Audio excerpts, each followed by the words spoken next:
Kwa kuwa sheria ya vyama vya siasa ya mwaka 2023 imevitaka vyama vya siasa kuanzisha dawati la jinsia, tunaiomba ofisi ya msajili wa vyama vya siasa kufuatilia kwa karibu uanzishaji wa madawati hayo na utekelezaji wa majukumu yake, ili madawati hayo yawe na uwezo wa mamlaka ya kuchukua hatua dhidi ya vitendo vya unyanyasaji, ukandamizaji, uonevu na kadhalika dhidi ya wanawake, kama ilivyotokea kwa mwenezi wa BAWACHA kushambuliwa akiwa kazini anatekeleza majukumu ya kisiasa ndani ya chama chake. UWT tunatoa pole nyingi kwa ndugu Sigilaga Mligo, tunamtakia uponyaji wa haraka. Tunatoa wito kwa jeshi la polisi mkoa wa Njombe kuendelea kumsaka mtuhumiwa na kumfikisha kwenye vyombo vya sheria. UWT ipo tayari kumwekea mwanasheria ili haki iweze kutendeka kwa ndugu Sigalaga Mligo. UWT inatoa wito kwa taasisi mbalimbali zinazoshughulikia masuala ya haki za wanawake, asasi za kiraia, jumuiya za wanawake za vyama vya siasa mbalimbali kuunga mkono kwa kukemea tukio hili la shambulio la kudhuru mwili kwa ndugu Sigilaga Mligo.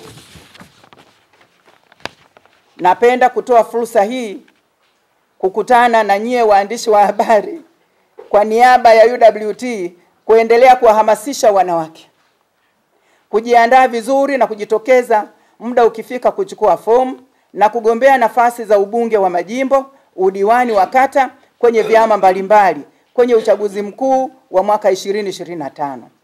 Puuzeni propaganda ya kwamba kuna chama kina uwezo wa kuzuia uchaguzi usifanyike kama kinavyojinasibu kwenye mikutano ya hadhara inayoendelea nyanda za juu kusini. Jambo hili ni danganya toto. Suala la uchaguzi ni la kikatiba. Kila baada ya miaka 5 nchi yetu inaingia kwenye uchaguzi. Haujawahi kuahirishwa kwa namna yoyote ile na hautaahirishwa. Kwa hiyo mwaka huu utakuwepo uchaguzi 2025, tena utafanyika kwa amani na usalama, na uchaguzi utakuwa wa huru na haki. Maboresho muhimu yote yamefanyika na kuridhiwa na wadau wote. Chadema wanataka kuweka mpira kwa pani. Wameshaona dalili za Chama cha Mapinduzi kushinda kwa kura nyingi katika nafasi zote kutokana na kazi nzuri ya utekelezaji wa ilani ya uchaguzi ya mwaka 2025, na kwamba mgombea wake wa urais Mheshimiwa Dr. Samia Suluhu Hassan atapata kura nyingi za kishindo kutokana na kazi kubwa na nzuri aliyoifanya kwa taifa letu la Tanzania. Dr. Samia oye!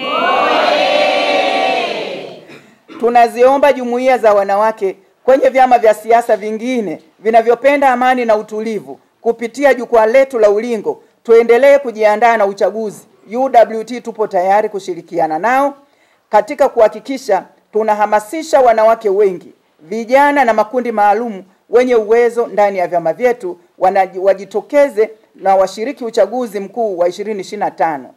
UWT tunasema maboresho yamefanyika.